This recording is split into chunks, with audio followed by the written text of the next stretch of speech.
오늘 읽은 말씀에 근거해서 사사기 강의 10번째 시간으로 내가 부를 승리의 노래라고 하는 제목으로 말씀드리겠습니다. 부제를 붙이자면 하나님이 일하시면 인생은 노래가 됩니다. 하나님이 일하시면 인생은 노래가 됩니다. 우리 자기 인생을 돌아보는 기회를 자주 가지는 것이 좋습니다. 필요한 것이 되겠죠. 내가 달려온 길을 되돌아보며 내가 어떤 길을 걸어왔던가 하는 것을 살피는 것은 참 중요합니다. 때로는 그 안에 후회도 있을 것이고 감사도 있을 것입니다. 그런데 현재에서 과거를 돌아보며 우리가 꼭 해야 되는 것이 있다면 하나님께서 내 인생을 어떻게 붙들어 주셨는가라고 하는 것을 확인하는 것입니다. 그리고 나를 붙들어 주신 하나님을 기억하며 그 하나님을 모시고 내가 지금 살고 있음을 고백하는 것이 매우 중요할 것입니다. 우리 성도에게 우리의 인생을 되돌아보는 그 시간은 아마 기도의 시간일 것입니다. 기도의 자리에 있을 때 우리의 과거의 삶을 쭉 돌아보며 내가 어떻게 살았는가 하는 부분을 확인하게 될 때 우리 속에는 분명히 하나님께서 나를 붙들어 주셨구나 라고 하는 확신을 가지게 됩니다. 우리가 기독교 신앙을 가진다라고 하는 것은 우리 눈에 보이지 아니하는 하나님을 내가 만나는 것입니다. 그리고 그 하나님과 지금 내가 함께 살고 있음을 확인하는 것, 그것이 바로 우리가 기독교 신앙을 가지는 뚜렷한 모습이고 증거일 것입니다. 온 우주 만물을 창조하신 하나님께서 내 아버지가 되셔서 오늘 내 삶에 함께 하신다 하는 이것이야말로 다른 어떤 것에 기대지 않아도 되게 하는 우리 마음속에 담대함이 생기게 하는 요소라 할 수 있습니다. 여러분에게는 이와 같은 하나님과의 사귐이 있는지요? 하나님과의 사귐이 있을 때 우리는 어떠한 상황 가운데서도 담대할 수 있고 흔들리지 않는 같은 삶을 살 수 있습니다. 하나님과 함께하는 삶을 살 때 우리의 입에서 새 노래가 나옵니다.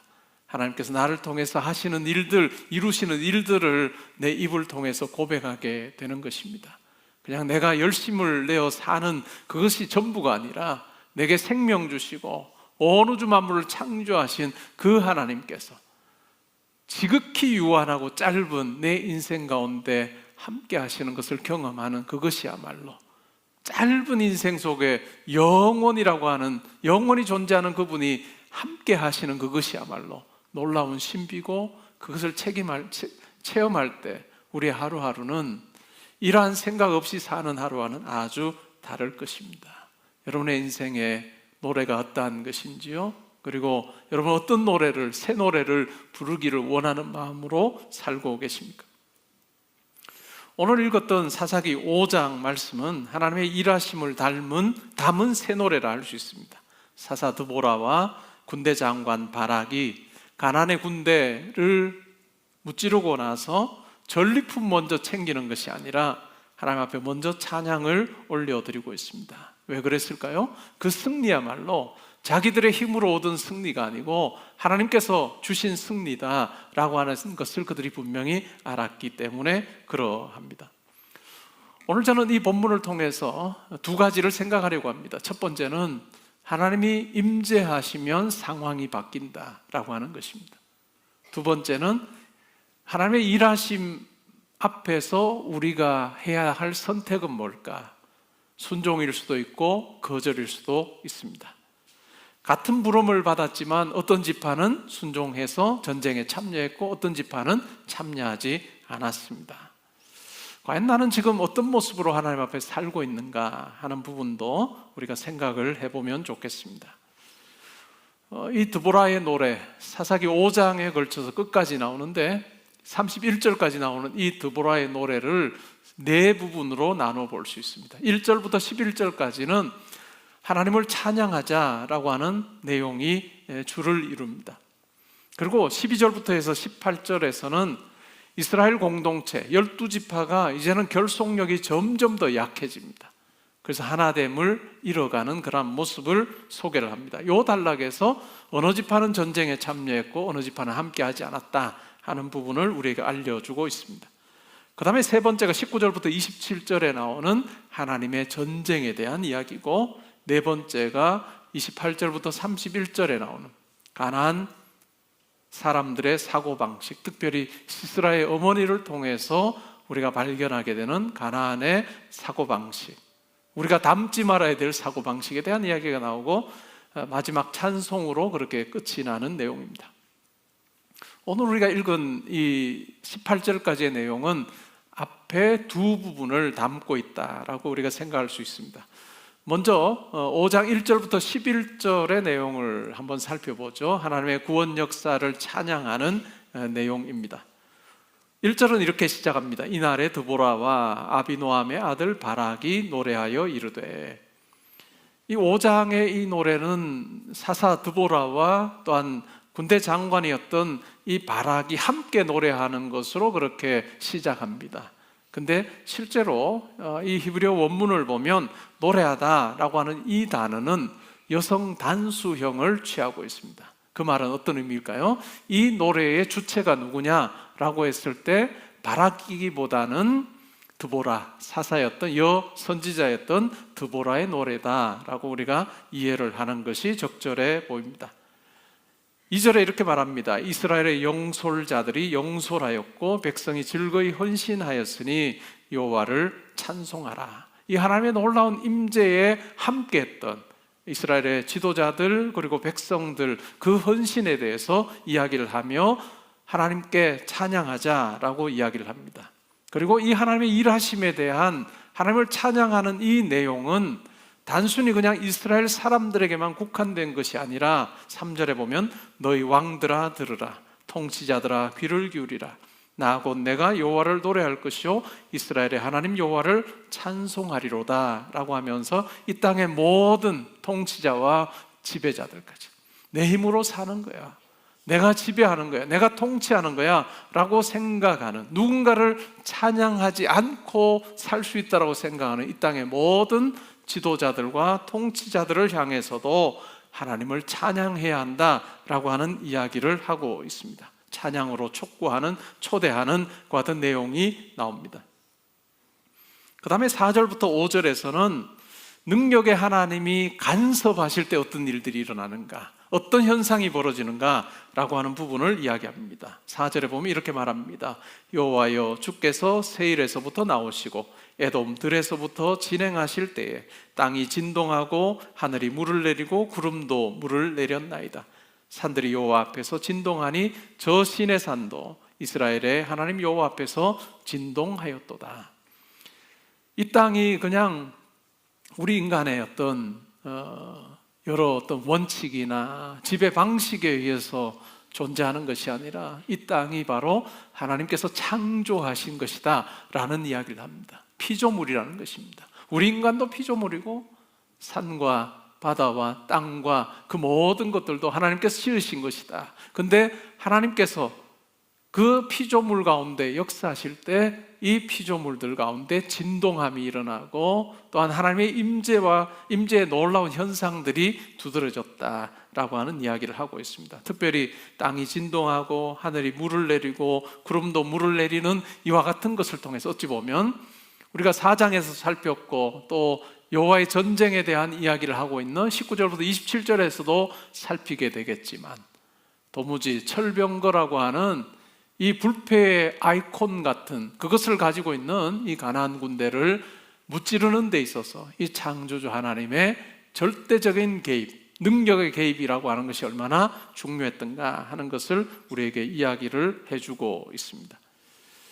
그 다음에 하나님의 역사가 일어나기 전에, 하나님께서 임재하시기 전에 이스라엘의 삶이 어땠는가 하는 것을 6절부터 8절에서 이렇게 이야기를 합니다. 아나세 아들 삼갈의 날에 또는 야엘의 날에는 대로가 비었고 길에 행인들은 오솔길로 다녔도다. 이스라엘에는 마을 사람들이 그쳤으니 나 드보라가 일어나 이스라엘의 어머니가 되기까지 그쳤도다. 무리가 새 신들을 택하였으므로 그때의 전쟁이 성문에 이르렀으나 이스라엘의 4만 명 중에 방패와 창이 보였던가. 이 삼갈의 때 그리고 야엘의 날이라고 부르는 이 당시, 어찌 보면 이 가나안 이 군대의 그런 어떤 압제 가운데 있을 때에 그 삶이 얼마나 피폐했던가라고 하는 것을 보여줍니다. 대로에 사람들이 다니는 사람이 없습니다. 다 오솔길로 다니고, 또한 집에는 이스라엘 백성들이 그치게 되는, 다 압제자의 눈을 피해서 다 도망하여 살고 있는 그와 같은 아주 피폐한 삶을 살았다라고 그렇게 이야기를 합니다. 그러한 때 하나님께서 드보라를 일으키십니다.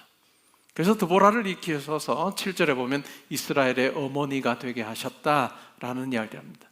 여러분, 구약 성경을 읽으면서 이스라엘의 아버지라고 불렸던 인물 혹시 기억이 나십니까? 선지자 중에 엘리야와 엘리사를 부를 때 이스라엘의 아버지라고 그렇게 불렀습니다. 그런데 이 드보라 사사를 부를 때는 이스라엘의 어머니가 되게 하셨다, 이스라엘의 어찌 보면 지도자가 되게 하셨다. 하나님께서 이 여자 사사 드보라를 통해서 하나님의 뜻이 이스라엘 가운데 잘 펼쳐지게 하셨다. 마치 어머니가 자식들을 돌보듯이 하나님께서 이렇게 궁핍한 모습으로 살고 있는, 대로는 비었고 길의 행인들 오솔길로 다니고 이스라엘 마을에는 사람들이 그치는 그 상황 가운데서 하나님께서 드보라를 세우셔서 어머니가 자식들을 돌보듯이 그렇게 하셔서 회복시키시는 그 같은 이야기에 대해서 이야기를 하고 있습니다. 그리고 8절에 왜 이와 같은 궁핍한 삶을 살 수밖에 없었던가 라고 하는 것을 8절에서 설명합니다. 무리가, 이스라엘 백성들이 새 신들을 택하였기 때문에 이와 같은 전쟁을 경험하게 될 수밖에 없었다라는 이야기입니다. 새 신들이 누굴까요? 이 가나안의 이방신들입니다. 가나안의 이방신들의 특징이 뭘까요? 왜 이스라엘 백성들이 가나안의 이방신들을 섬겼을까요?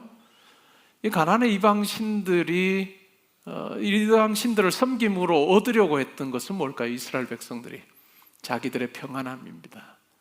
곡식을 이 농사를 지어서 더 많은 소출을 얻기를 원하는 그 마음입니다. 그 일에 만약에 바알이나 아세라가 도움이 된다면 그 신에게 절하고 경배하는 것입니다.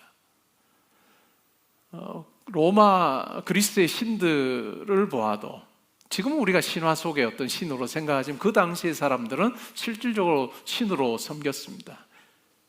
나라나 도시가, 부족이 어떤 신을 섬겼던, 개인이 어떤 이런 올림포스 12신이라고 하는 이런 신을 개인이 섬기지는 않았습니다. 근데 국가나 도시가, 부족이 그런 신들을 섬겼던 이유는 그 신들을 통해서 이 사회가, 또한 이 나라가, 그 안에 살고 있는 내가 더 안전하게 살면 좋겠다, 더 건강하면 좋겠다, 내가 원하는 것을 누리며 살면 좋겠다는 그 바람이 그러한 신들을 섬기는 이면에 담겨 있었습니다. 그러니까 신들을 섬기는 목적이 뭡니까? 바로 내가 되는 거죠. 내가 더 평안하면 좋겠다, 내가 더 잘 살면 좋겠다, 내가 더 안녕을 누리면 좋겠다 하라고 하는 것이 바로 어찌 보면 가나안의 신들을 섬겼던 이스라엘 백성들의 마음이었다라고 하는 것을 우리가 알게 됩니다. 그런데 우리가 구약 성경이나 신약 성경을 통해서 야훼 하나님, 또한 예수 그리스도를 통해서 우리가 만나는 그 하나님을 경배한다라고 하는 것은 그와 같은 내가 중심이 되는 삶이 아니에요. 내가 중심이 되어 살고 하나님은 어떤 한 신으로서 내 삶에 도움 주는 분이 아니라 전적으로 하나님께로 내 삶의 목표를 바꾸는 것입니다. 하나님의 기쁨이 되도록 하기 위해 사는 것이고, 또한 그 하나님께서 우리에게 주신 그 명령을 좇아서 많은 사람들에게 유익을 주는 삶을 살라고 하는 그 계명을 좇아서 사는, 그것이 바로 기독교 신앙이고 성경이 가르쳐주는 그와 같은 신앙의 핵심이다라고 하는 것을 우리가 알 수 있습니다. 그런데 어떨까요? 약속의 땅에 들어가 살았던 이스라엘 백성들의 경우에는 다른 신들을 택하여 섬김으로 그 약속의 땅에서 그 신들을 통해서 본인들이 누리기를 원하는 것을 얻고자 했던 그 같은 삶, 하나님의 그 뜻과는 아주 다른 삶을 살았다라고 하는 것입니다. 그래서 결국은 하나님께 전쟁을 주시는데 이 전쟁에 함께하고 분연히 일어설 수 있는 사람이 아무도 없었다는 것입니다. 이스라엘의 4만 명, 상징적인 수일 겁니다. 적지 않은, 전쟁에 나가 싸울 수 있는 적지 않은 수가 있었음에도 불구하고 그 중에 창을 들고 방패를 들고 이 전쟁에 맞서 싸우려고 하는 사람이 없었던 그 당시 상황에 대해서 이야기를 하고 있습니다. 근데 결국은 이제 하나님께서 함께 하시죠. 9절에 보시면 내 마음이 이스라엘의 방백을 사모함은 그들이 백성 중에서 즐거이 헌신하였음이니 여호와를 찬송하라. 하나님의 임재가 있고 또한 그 임재에 순종하는 자들을 통해서 하나님께서 승리를 허락해 주십니다. 그리고 이 승리를 가져다 주신 하나님을 찬송하는 이것은 지위고하를 막론하고 누구라도 다 찬송해야 된다라고 하는 것을 10절에서 이야기합니다. 흰 나귀를 탄 자들, 아마 상류층이었던 것 같습니다. 양탄자에 앉은 자들, 중산층일까요?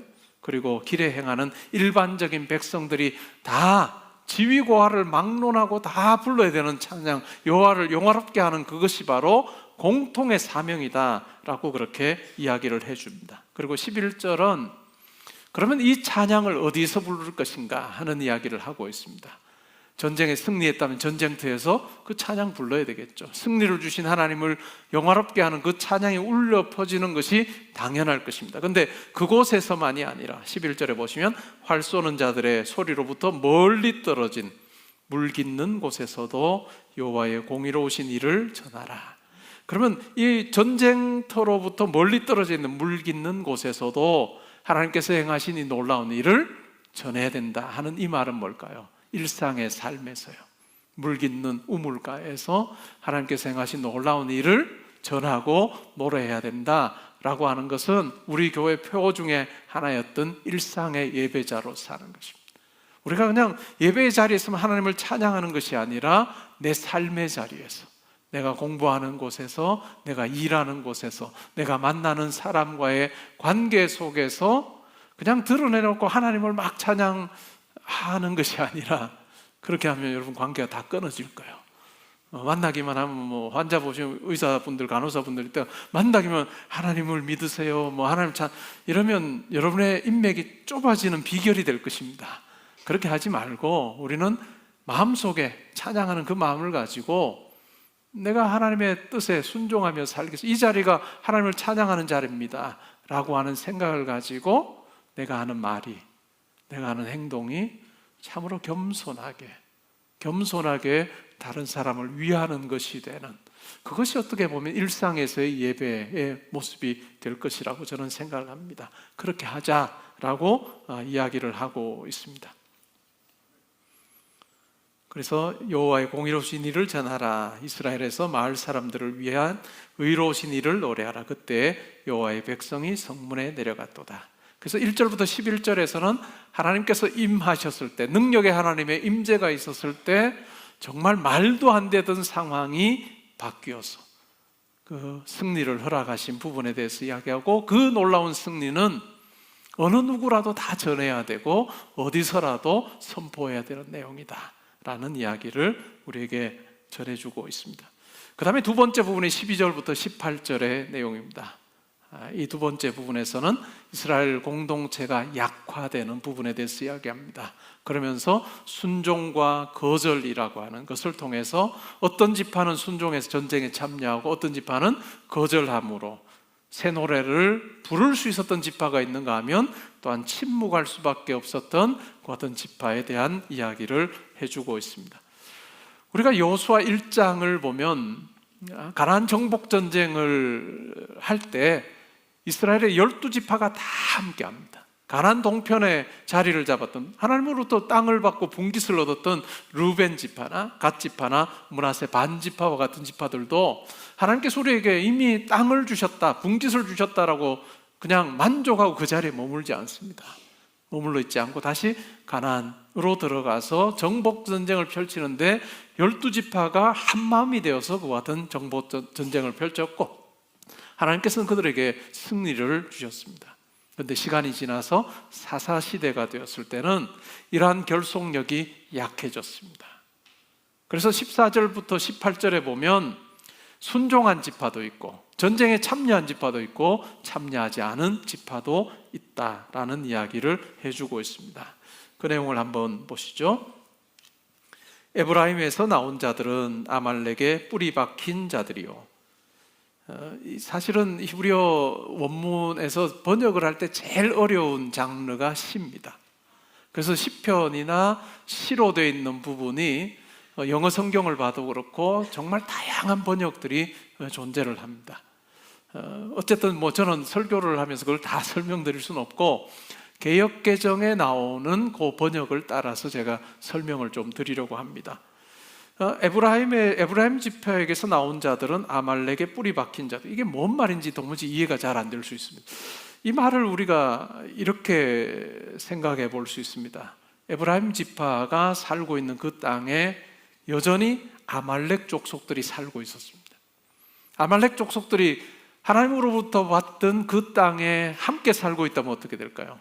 이 아말렉 족속들을 싸워서 이겨서 몰아내야 되는 것이 이 에브라임 지파의 어찌 보면 굉장히 중요한 과제라고 할 수 있겠죠. 그런 현실에서 그들이 살고 있습니다. 그런데 하나님께서 이 가나안 군대와 전쟁을 벌이는 이와 같은 일을 행하실 때에 자기들의 눈앞에 버젓이 있는 것 같은 사명, 과제가 있음에도 불구하고 하나님의 부르심 앞에 이 에브라임 지파는 순종했다라고 하는 의미가 바로 이 14절의 요 번역이라고 할 수 있습니다. 뿐만 아니라 베냐민 백성들도 함께 따랐고, 또한 마길은 지파가 아니죠. 이 마길은 므낫세의 큰아들입니다. 그래서 므낫세의 큰아들 이 마길을 통해서 우리에게 이야기해 주는 부분은 뭐냐면 므낫세 지파도 이 전쟁에 참여했다라는 이야기를 우리에게 해주고 있습니다. 스불론에게서는 대장군의 지팡이를 잡은 자들이 내려왔도다. 15절에 보시면 이사갈의 방백들이 드보라와 함께하니 이사갈과 같이 바락도 그의 뒤를 따라 골짜기로 달려 내려갔다. 그래서 에브라임 지파, 베냐민 지파, 므낫세 지파, 스불론 지파, 이사갈 지파. 그리고 18절에 보시면 스불론은 죽음을 무릅쓰고 목숨을 아끼지 아니한 백성이요 납달리도 들의 높은 곳에서 그러하였다.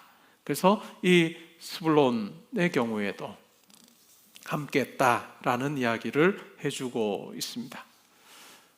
근데 순종한 지파들 이야기죠. 근데 15절 하반절부터 해서 17절에서는 순종하지 않았던, 거절했던, 하나님의 부르심에 거절했던 지파에 대한 이야기를 합니다. 15절 마지막 부분에 보시면 르벤 시내가에서 큰 결심이 있었다. 우리말 번역을 놓고 보면 이 르벤 지파의 경우에는 진짜 단단히 마음먹고 전쟁에 참여한 것 같은데 그런 의미가 아닙니다. 여기에서 큰 결심이라고 하는 것은 전쟁을 치를 거냐 말 거냐 많은 논의가 이 르벤 지파 가운데 있었던 것 같습니다. 그런데 결국 어느 쪽을 선택했을까요? 하나님께서 기뻐하시는 좋은 쪽의 결심이 아니라 전쟁에 참여하지 않기로 하는 결심을 그들이 한 것입니다. 그래서 어떻게 합니까? 16절에 보시면 양의 우리 가운데 앉아서 목자의 피리 부는 소리를 듣고 있습니다. 우리가 그냥 전쟁에 참여하지 말고 우리가 해야 되는 양떼를 치는 이 일을 그냥 우리가 하자라고 하는 결심을 한 것입니다. 하나님께서 기뻐하시는 큰 결심이 아니라 하나님의 뜻과는 상관없는 참여하지 않기로 하는 그 같은 결심을 한 지파가 바로 이 르벤 지파다라는 이야기를 해줍니다. 그 다음에 길르앗은 아마 요단 동편에 자리 잡은 갓 지파를 이야기하는 것 같습니다. 근데 이 길르앗 갓 지파도 함께하지 않았음에 대해서 이야기를 하고 있습니다. 그리고 단 지파의 경우에는 배에 머무름이 어찌 됨이냐.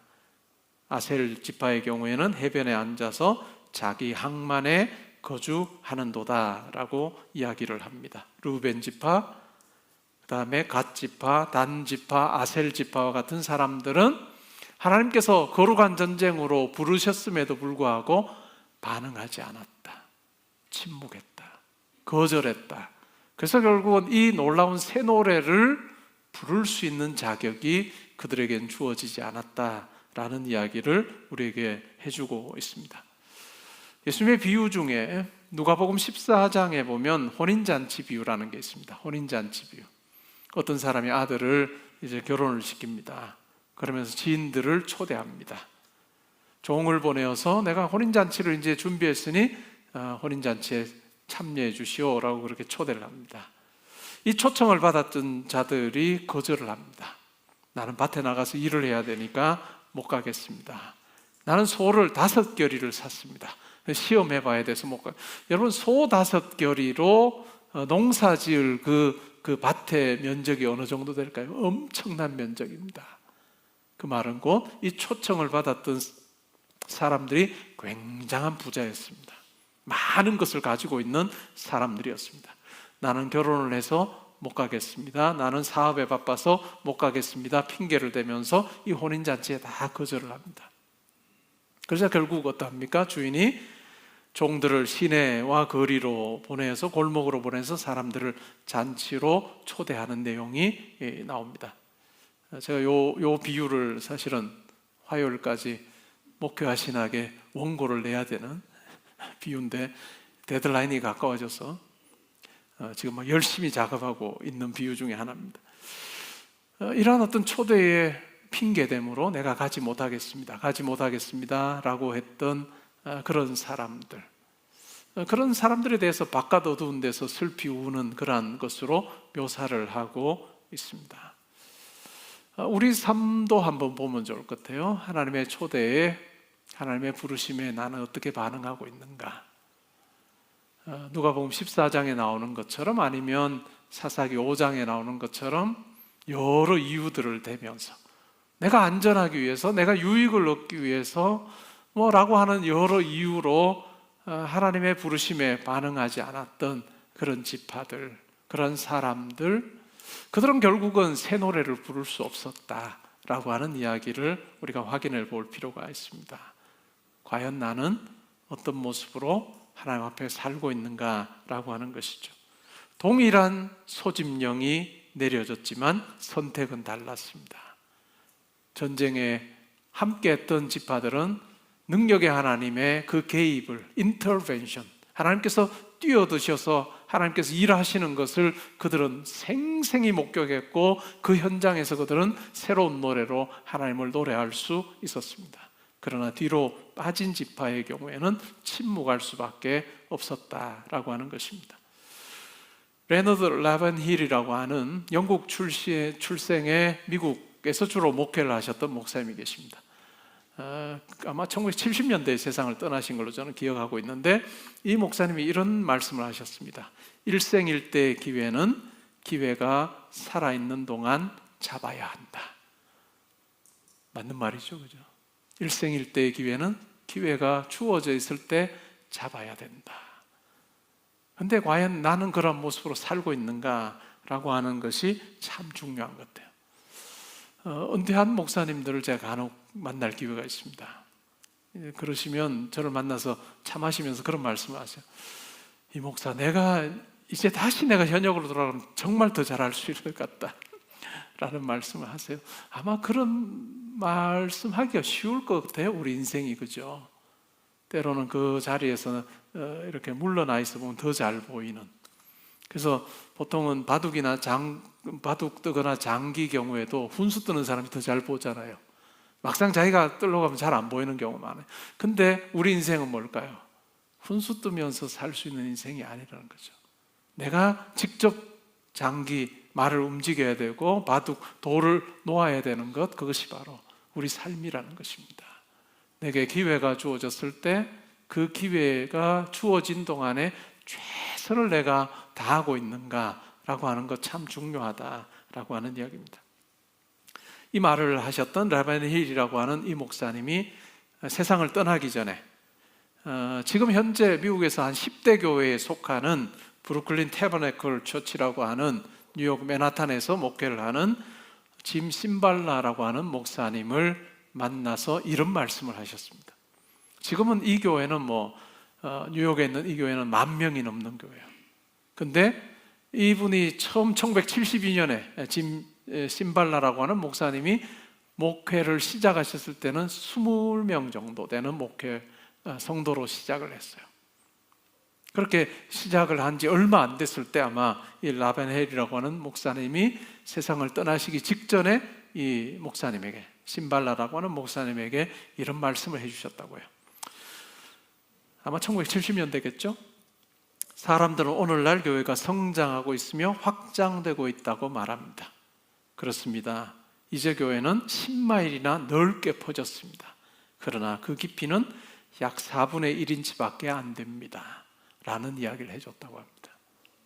예수 믿는 사람은 많아지고 교회는 더 많아지는데 진짜 깊이 있게 하나님을 만나는 사람들은 점점 더 줄어지고 있는, 10마일이나 퍼졌지만 그러나 그 깊이는 1cm도 안 되는 그 정도로 하나님을 체험하고 생생하게 하나님과 함께하며 새 노래 부르는 사람들은 점점 더 줄어들고 있다 하는 이야기를 해주었다고 합니다. 이 말을 가슴에 새기고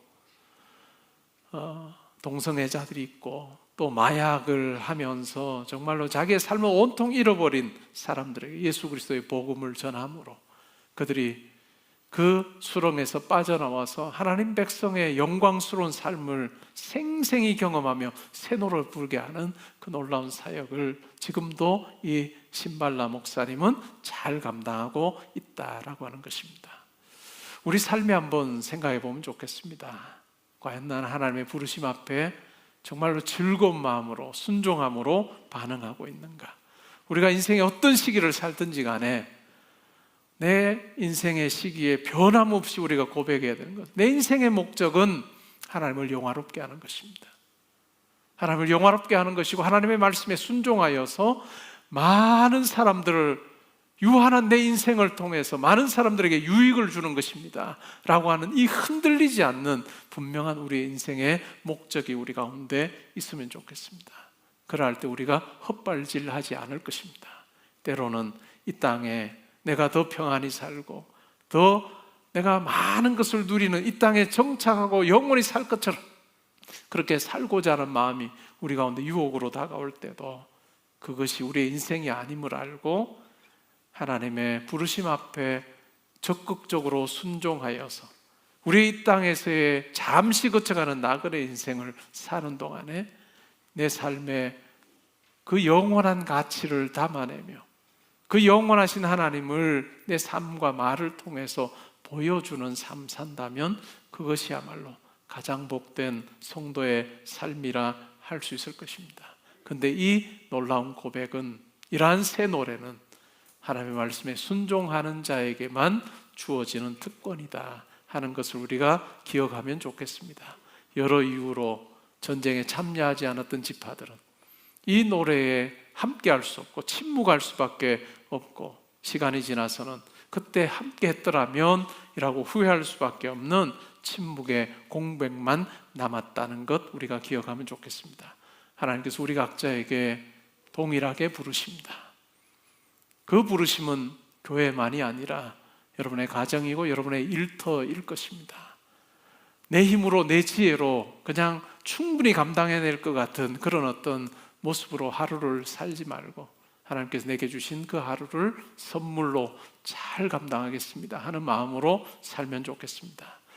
저는 우리 교회 성도님들을 위해서 기도할 때나 또 우리 자녀들을 위해서, 우리 주일학교 아이들을 위해서 기도할 때마다 그런 기도를 합니다. 하나님, 정말로 영적으로 피폐해져 있어서 정말 이 영적인 물줄기가 세상을 향해 가고 이방신을 향해서 그냥 나아가며 자기중심적인 삶을 살고 있었던 그때에 하나님께서 드보라를 세우셔서 영적인 물줄기를 하나님께로 완전히 돌이키셔서 정말 하나님과 동행하는 그 새 노래를 부르게 하셨던 것처럼 우리 성도님들의 삶에서, 우리 자녀들의 삶을 통해서 이 하나님의 살아 역사하심을 생생히 증언하는 것 같은, 하나님을 새 노래로 높이는 것 같은 삶을 사는 우리 자녀들 되게 해달라라고 기도합니다.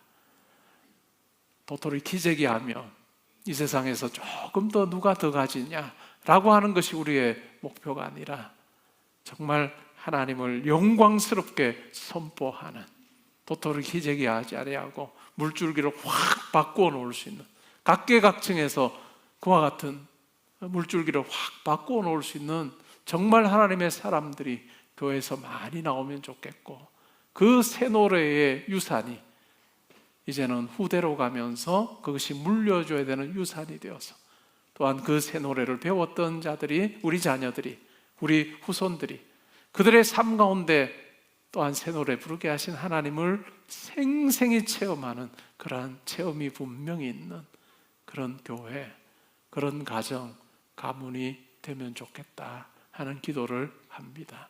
여러분들도 동일하게 그런 기도 하시면 좋겠습니다. 그래서 하나님으로 인해서 정말 아름답게 세워지는 가정, 가문 되시기를 주의 이름으로 축복합니다. 아멘.